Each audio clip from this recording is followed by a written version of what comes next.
I'll go ahead and I think almost everyone knows me. Maureen, I am Amber Wilcox. I am a friend of FFBI, as I like to call it. I was burned in April of 2020 after a scald accident in my kitchen. Shortly after that time, I became a yoga instructor, specifically because yoga helped me so much on my journey that I wanted to help others and give back. So FFBI is such a good advocate of helping me do just that. And so today we're going to talk a little bit about yoga, give you some basic knowledge, things to know if you're not familiar with yoga, and we'll go from there. Does that sound good to everyone? Okay. So Maureen, tell me a little bit. I think I know a little bit about Rich, but are you familiar with yoga? Have you taken yoga before? Not really. I think I did one little class on here a long time ago, probably a year ago. Time just flies. But anyways, but no, I have no background on it. Awesome. Well, we're going to talk a little bit about yoga, kind of how to look for people that you can take a class from and kind of go through tips from a yoga instructor. So I'm going to share my screen if it's okay with everyone. So give me just a moment here to share.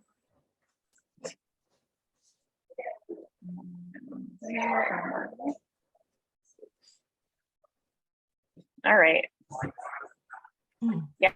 So today we're going to talk a little bit about who I am, what yoga is, and the different types of yoga that we have. What are some of the benefits?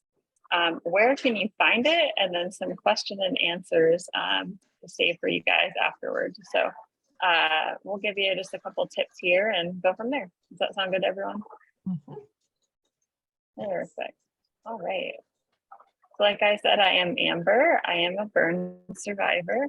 I am a 500-hour certified yoga teacher. So what that means is I took 500 hours of yoga teaching or classes to get me to where I am today. So when you're looking for a yoga instructor, you want to look at if they are certified. Technically, they can take a yoga training with anyone, but then you do have to register with the Yoga Alliance. So when someone says they're a 200-hour or a 500-hour yoga instructor, 200 is just a basic level of training. 500, I like to call that your master's in yoga. So I went for my 200 hours and then I went back and watched some more yoga, did some training classes and got my 500 hours. So when you're looking at different teachers, I tend to look for the 500-hour yoga teachers. Sometimes they've done more kind of in-depth training. So it gives you a more in-depth look. And I do sometimes feel like the styles of teaching may be a little bit different. So that's a different, but I have lots of 200-hour yoga teachers that I've taken from before and I absolutely love.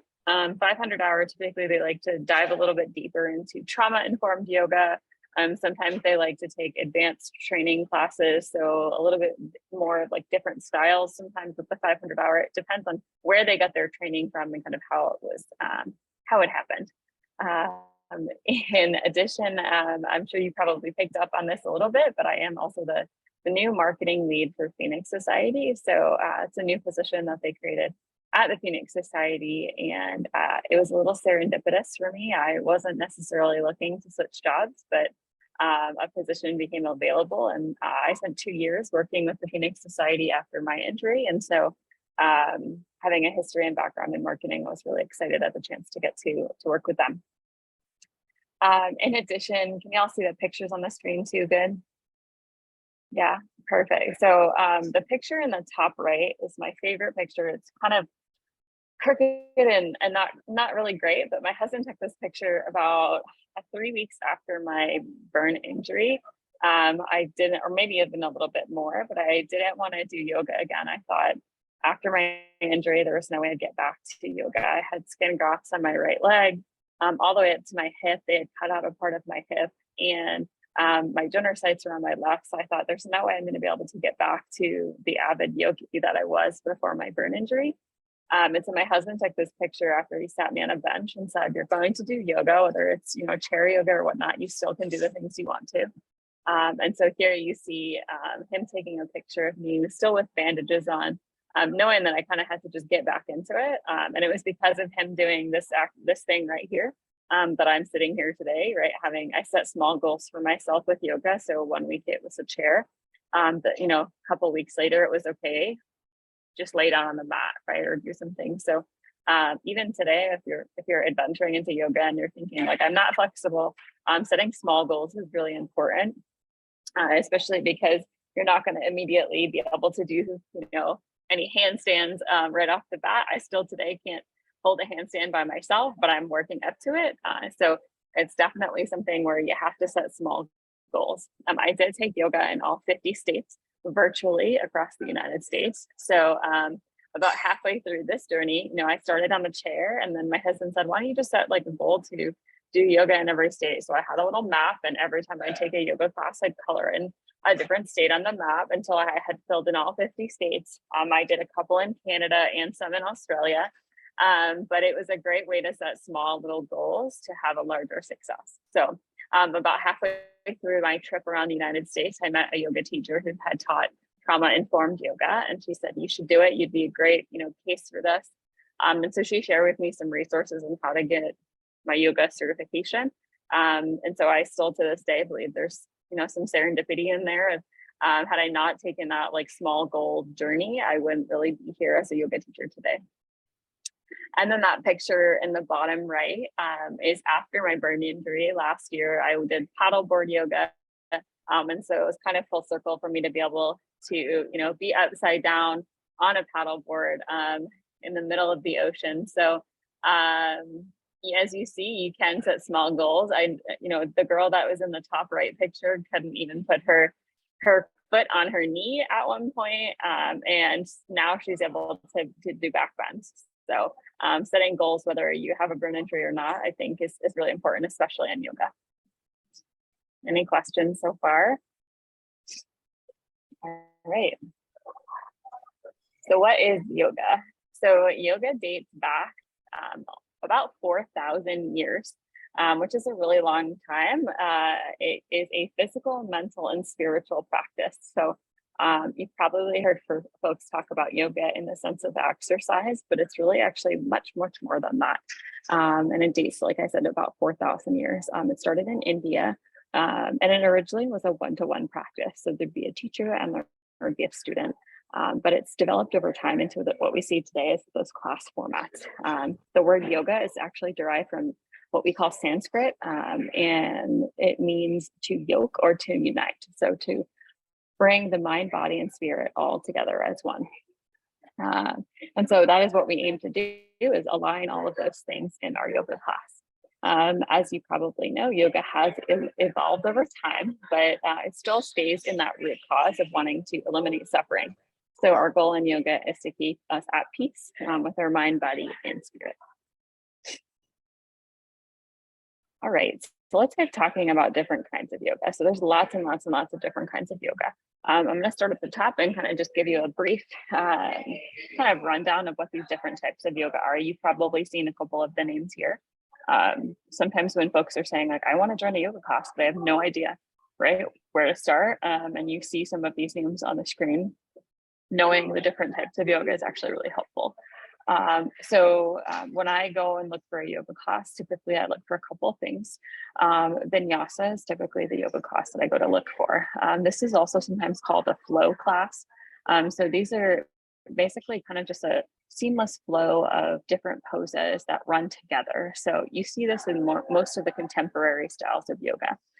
So you're stringing different postures. So you may see, many of us know the down dog, but you may see like a warrior one, and they're just moving seamlessly from one pose to the next, not really stopping to take many pauses. It's kind of that flow. I find vinyasa very helpful. You can take some very beginner vinyasa classes to a more advanced vinyasa. So it depends on how much. You also have probably seen some power vinyasa classes. You definitely don't want to start there. If you want to feel like you are going to be out of breath very quickly, don't start with a power yoga class, especially power vinyasa. We also have hatha, and that's popular in the West. And so that is about balancing the body and mind. Ha represents the esoteric sun, and the tha, the moon. So it's a practice that aims to join the two energies of the sun and the moon. And then yoga class described as hatha will typically involve a set of physical postures or yoga poses and breathing techniques. But typically practice more slowly with more strategic poses, different than a vinyasa class. So a lot of holds. So this can be a good place to start too. I like the vinyasa because I'm kind of always busy and moving, but a hatha class is also a good place to start. We have the Iyengar. So Iyengar is one of the founders of yoga. And his yoga was developed over 75 years ago, but he does have some of the practices that we have today was started by Iyengar. And it's known for its focus on precision and timing and use of props. So he started to introduce things like blocks into yoga. And so this is a good yoga class as well. Regular practice includes body, mind, and emotions as well. So I'm not a fan of Kundalini yoga. I will tell you that right now. Val is laughing. So have you taken a Kundalini class? No. So this is a blend of many different, but it's a lot of devotion and chanting. I'm not one for chanting in my yoga class. And then the practice of meditation and then some physical and mental control. And also is an expression of power energy. So a Kundalini yoga class may leave you feel like you've gone to therapy and how to work out at the gym all at the same time. So yes, it can be good to get on your yoga mat and have some singing with your friends. It's just not my preferred style of choice, but if you enjoy some chanting, sometimes it can be good to just get some energy out and do a lot of yelling. We have the Ashtanga. This is not also one of my favorites, but again, it may be yours. It's a very dynamic and athletic form of Hatha yoga. So it's made up of 6 series or levels, and at each series or level, they do a different posture. So I was in a class once where you had your hands under your knees and you just bring your head back and forth forcefully for 6 different reps. So it can make me a little dizzy. It can make me a little bit out of breath. So you may want to consider. And so usually they do them in numbers. So Ashtanga is Ashtas is for the word number 8 in Sanskrit. So, you do this 8 times and then you do this 8 times. And so it's very repetitive and it makes me a little crazy. But if it is something that you enjoy to do repetitive motions, it can be really good. They also sync it usually to breath. So while you're doing this, you're breathing in and out very forcefully. It is a demanding and intense level of physical strength and it's a little shocking. And flexibility and endurance, but explains why many people see it as a rigorous or challenging. It makes me dizzy or out of breath really easily. So I tend to stay away from the Kundalini and the Ashtanga. I also stay away from the Bikram. If you've never watched the Bikram documentary, I definitely recommend you do so on Netflix. Bikram yoga is and I do a lot of hot yoga, but it is a sweating in a hot room. And when I say hot, I don't just mean like 80 degrees. I've taken a Bikram class before my yoga or before my burn injury that was about 105 degrees in the room. So if you're looking for something that's really sweaty, Bikram is a very structured practice. Definitely check out the documentary if you haven't. It's an interesting documentary. But Bikram wasn't always a very nice man either. So you may have heard some information online about him. So I stay away from the hot room because it is too hot for me, but also not something I want to get behind. So where I do like to stay in the mix of is the yin and the restorative. So you may have heard these words.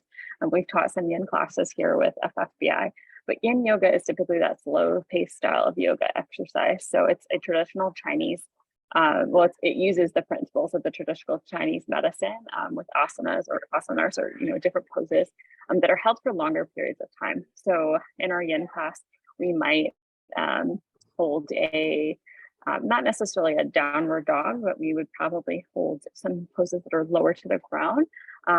Typically, my husband calls this form of yoga sleep yoga, and it's because I fall asleep sometimes in yoga class, and it's in a yin yoga class. And so while yang, we hear of the yin yang, while yang is very, focuses on lots of energy and moving very quickly, the yin balances that. So we use The yin is to target your deep connective tissues, your fascia, your ligaments, your joints and bones, whereas the yang focuses more on your muscles and toning. So yin yoga, I typically don't recommend folks come right from the gym to yin yoga. You're supposed to actually do yin yoga cold, because we're looking to not work your muscles, but rather work those ligaments. It also is really good for just learning to lay down and to move very slowly on your mat.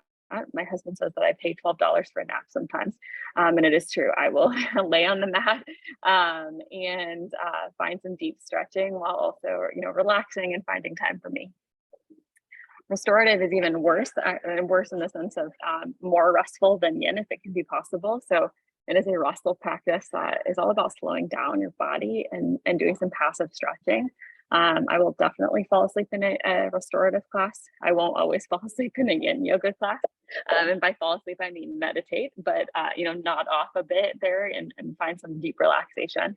If you take a restorative class, you may hardly move at all, just doing minimal practices in that hour. So it's usually definitely a very different experience. If you can't sit still or you find it challenging to sit still, you may want to move towards those vinyasa yoga classes. But sometimes this can be really good if you're having a really tough week and you're just needing some me time. I usually will take a restorative or a yin class. They do use the difference between yin and restorative. We use a lot of props, so pillows, blankets. We can use blocks as well, but there's lots of props and things online that I can share with the class after, but bolsters are another prop that we would use in this kind of class. When the body enters that relaxation, the mind can also consciously relax as tension is released from both the body and mind. So the thought process behind that restorative is that there's very minimal work required on your body and your mind. And so it's to pay attention to your breath and be aware of what's happening in your body. So having that complete sense of rest can be really difficult sometimes when we're constantly going. So this gives a chance for our mind and our bodies to just lay down consciously for an hour. You're not supposed to fall asleep, but that conscious meditation sometimes can get us to a place of, oh my goodness. And so if I do fall asleep, I know, you know what, at this point in time, I probably just really needed that great deep rest. Awesome. And then we have our prenatal. So a lot of people think that you can't do yoga while you're pregnant. It is absolutely not true. Much like the other types of childbirth preparation classes, prenatal is actually a multifaceted approach to exercising. And it stretches, it allows some mental focus and breathing. Research actually suggests that prenatal yoga is safe and can have many benefits for both mom and baby. And then my favorite, the last but not least, adaptive or chair yoga. So there's actually a lot of stigmas out there that chair yoga, is just for those that are older. That's actually not true. Anybody can do chair yoga, whether you're in the office, whether you are young or old. And so chair yoga is actually a gentle form of yoga that can be done sitting in a chair or standing on the ground, using the chair for support. So this is just for a more supportive practice. If you really are worried about getting into yoga and yin and restorative isn't what you're looking for, but you're looking for some props or assistance, I would recommend looking into some adaptive or chair yoga classes. This is a start. That was a lot. Any questions? All right. So let's talk a little bit about the benefits. So there are actually scientific studies out there about how yoga improves your life. And so if you leave here with nothing else, it's to know that doing yoga is good for you. It actually improves your strength, balance, and flexibility. It is proven to reduce stress and anxiety, help with managing depression. It improves your quality of life. That's not supposed to say during an accident, after an accident. It can stimulate brain function to help with increasing moods. And it actually promotes relaxation, which actually may promote better sleep. In addition to that, not science-backed, but also true, it can allow you some time to promote dedicated time for self-care and your emotions. So we don't always have a chance to just find some time for ourselves and self-care. So having permission to do that, once a week or twice a week on my yoga mat is an opportunity for me to just find time for myself. And then it connects you to a community of like-minded individuals. So I find that my yoga community has come for me many times when I needed them, right? When I was out with my burn injury, having a community of friends there. If you're looking to make new friends and meet new people, the yoga community is a beautiful place to do that as well. All right. So where do you find yoga? I get this question a lot. And so there's different ways that you can find it. First and foremost, I do teach yoga. I put some classes up on my website. So I put my website here. I can share the slides with Belle after the presentation. FFBI and our team here does also offer some yoga classes as well. Some additional places where I find yoga. So there's different ways you can find yoga if you're looking for an in-person yoga. I put some Google terms you can search here. Yoga near me is usually where I start. And then I just look for those key terms that I had mentioned. So yin yoga, trauma-informed yoga, vinyasa yoga. I'm looking at the different kind of levels there. Other places you can find, so I use mindbodyonline.com. That's my #1 go-to. And what you can do there is you can actually search for virtual classes. So that's how I found my yoga classes in all 50 states. You can either put in a location or you can search virtual classes across the country. And that's where I found them. There's lots of yoga on YouTube. So usually you don't even have to pay for a yoga class if you're looking for one. There are lots of folks that offer some free classes on YouTube. Yoga with Adriene is a really good one. I also took my yoga training with a company called My Vinyasa Practice, and they offer a lot of accessible yoga, which is really good. So accessible yoga is yoga for everyone, and not all yoga studios offer what we call accessible, so yoga for all levels and abilities. So you do want to look for some accessible yoga. Not everyone uses that term, but it's a good opportunity. And then if you do have a Peloton, I have a Peloton membership, and Peloton offers great yoga classes. You don't have to have a bike to be able to take some of their yoga classes, and they have really, really great yoga. So if you're interested, they usually theme it to music, which is my preferred method of doing yoga. But that's another website that you can use as well that has some really great yoga.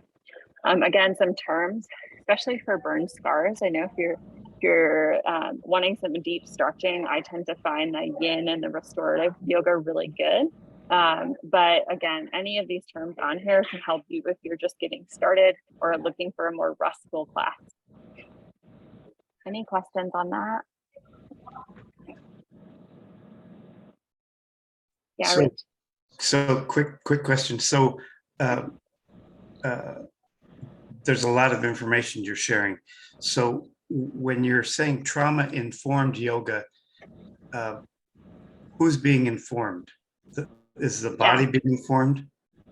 No, so trauma-informed yoga is actually a training that I went through when I did my 500-hour, and there are teachers out there that actually offer trauma yoga or trauma-informed yoga. And it means that the teacher is aware that there are folks in the room that may have trauma. Okay. I'll tell you a little bit about it in the next slide, but there are certain things, especially for those that have experienced trauma, that may not be comfortable with when you're actually walking into a room, right? So I'll share a little bit about that, but there are trauma-informed yoga classes out there. They're not as readily available as others, but it's good before you walk into a room to know certain things if the class isn't trauma-informed, if that makes sense. Yeah. Okay. Thank you. I couldn't figure out who was being informed. Yeah, no, that isn't actually the title of like a yoga. So you can search trauma-informed yoga, and usually there's some good class that'll come up. Good. Thank you. Yeah. So what to know about your first class? I just wanted to put some of this in here because I know for me, this is something that even before I became a yoga teacher, I wasn't like keenly aware of. And I think it's really important to just kind of understand, especially from a trauma perspective. First and foremost, I know it can be difficult talking about our stories, but it's really, really important that you advise your teacher if you have any concerns physically, but I will also say mentally. So if you don't know, if you don't want to be touched for adjustments, whether you have scars on your legs or your arms, sometimes yoga teachers do want to correct using their hands. So if you're uncomfortable with being adjusted in a physical in-person class, it's good to just say it because not all yoga teachers, and usually if they're trained and they understand, proper yoga kind of etiquette, they should understand that not to touch unless you've given permission. but just be aware. And if it's something you're concerned about, give them a heads up. Hey, you know, I have a burn injury. I don't like to be touched on my scars or whatever it is. It can be good to kind of advise of that. The other thing you want to look out for is, while you don't have to always tell your story, it is sometimes helpful to advise the teacher if you have certain triggers. So when walking into a yoga class, somebody may be putting out candles, there may be incense or smoke. That can be a trigger for a lot of burn survivors. So if that is something that bothers you, let the teacher know, and usually the accommodation can be made. You also want to check and see if the class is heated. It's usually good to check that in the notes. Sometimes some yoga studios are, the one I attend is primarily a heated yoga studio. So the class is heated to 80 degrees. So if you have some, what we call contraindications, and you don't want to be in a heated room, ask or let them know. They probably won't turn off the heat, but it's good to ask in advance to let them know. And then you always want to ask the instructor if she's going to be moving around or taking the yoga class on her mat. So a lot of instructors will move back and forth in the room, and that kind of distraction can sometimes be triggering if you're not aware of that person moving on and off their mat. You do not, it is okay to take a pause. So I've also been in classes where it's too difficult and I just need a minute. And so you don't have to keep pushing through if you just need a minute. So what I'd recommend is not being afraid to just sit down or take a child's pose or kind of relax on the mat. See if you can catch your breath and maybe get some momentum after that. But it is really good to just know that you can take a pause and you don't have to push through a yoga class. Also, don't be afraid to walk away respectfully. So this can be difficult too. Sometimes I've been in classes where I'm just not in the mood, I'm not in the right headspace, and I tried to push through, right? And it just made me more upset in the long run. So if you're attending a virtual class or if you're attending an in-person class, if you want to walk away, that's okay. Know that if the class doesn't work for you, it's okay to quietly excuse yourself. Let the instructor know, because I've seen it before where folks needed to leave because they didn't feel well, and the instructor is always concerned, right, that you didn't feel well and they needed to kind of attend to you or whatnot. So you can kindly let them know and feel free to walk out of the class if you're just not in the right headspace that day. And then one of my best recommendations, especially when I started getting back to yoga in person, I always picked a spot in the back of the class closest to the door. That way, if I needed to get out, I had a quick and easy out. I brought several water bottles with me, so don't be afraid to be the guy. I always have like 4 water bottles along with me so I can manage my temperature and sit in the back of the room closest to the door. Not only does the door, especially in a heated yoga class, offer you that easy out, but there's also AC that usually comes in that way. So I find the spot next to the door the best because it allows me that opportunity. Once I got comfortable, I moved slowly away from the door, but I always kind of got caught to class early and found my spot next to the door for that reason. And I think we got one more slide here, Val. So tips and advice from a yoga teacher. I would definitely, these are kind of the things that I try to practice in my life. So recommendations that you may want to start working into your routine. I highly recommend scheduling a yin yoga class at least once a week. I usually do mine at like 9 o'clock at night. It sounds crazy, but it's perfect because once I'm done, I go right to bed. I'll also do like a yin yoga class, take a hot bath, and then go to bed. So I have my little like Saturday, Friday evening end of week ritual. Like I said, it's also good if I'm feeling like I've had just a really rough week and I'm like overexerted and I feel that I've been like going crazy. Having an hour to lay on my mat, it's usually when I do fall asleep, but it's a good opportunity for me to let my body reset. I also have this like my meditation ritual. So I'll ask my husband, like, I think you have to go play games with your friends. And I set up this whole ritual, like going to a spa for myself. I use some cool towels. I put cucumbers on my eyes. I buy myself a fancy face mask. I take a hot bath. And then maybe I buy myself a nice cushion for yoga class. So treating yourself and having that meditation ritual is a really awesome way to pamper yourself without actually having to go to a spa. Like I said, pay to lie down. This is actually a recommendation in one of the articles that I read too, but it is so true. As a yoga teacher, I do actually pay money to allow folks to just let me have an hour of rest a week. So it's a good excuse, right? If you're like feeling like I can't, scheduling an hour yin or restorative class, or even just a vinyasa class, I still get the final shavasana at the end of class, where I have 10 minutes to myself to just meditate and relax. Sometimes that's all that we need. And then using the stretching that you gain from your yoga class in your daily life. One of the biggest things that I remember after my burn injury was being able to lift my arms over my head. And it was such a simple thing, but having that chance to lift my arms over my head taught me how much I felt better. Yes, and be able to stretch. So don't stop taking the stretches that you use in your yoga class and doing them regularly. So even if you don't always have time to do yoga, maybe you have 10 minutes in your day to be able to stretch or find ways. Stretching does help our scars as well. So consistent stretching is so good for our bodies. And then yes, flexibility doesn't happen instantly. When I started back at yoga, I was a mess. I felt like I couldn't stretch anything. And now I'm back to doing my splits. But again, it took a lot of time and courage. So regular practice on your mat actually does improve stretching.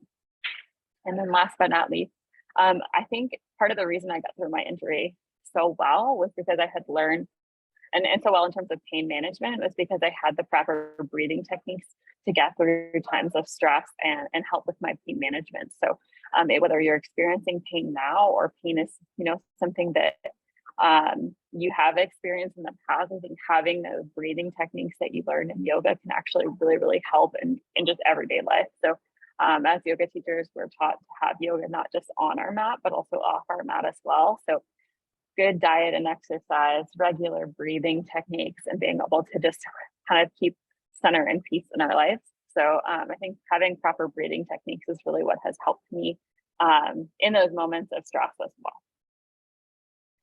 And with that, I will turn it over for some questions. Yeah, so I'm going to encourage folks to email in their questions either to me or to, if you have Amber's email address, email her directly. I think we'll probably wrap this up since we're a little over time today, but if you do want to say your questions now, maybe we can write them down and make sure Amber has time to respond.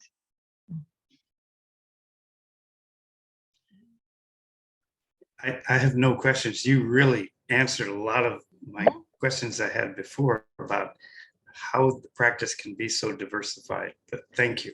Mm-hmm. Thanks for having me, guys. Yes. Thank you. Awesome. Well, great class. Thank you so much, Amber. Good to see you.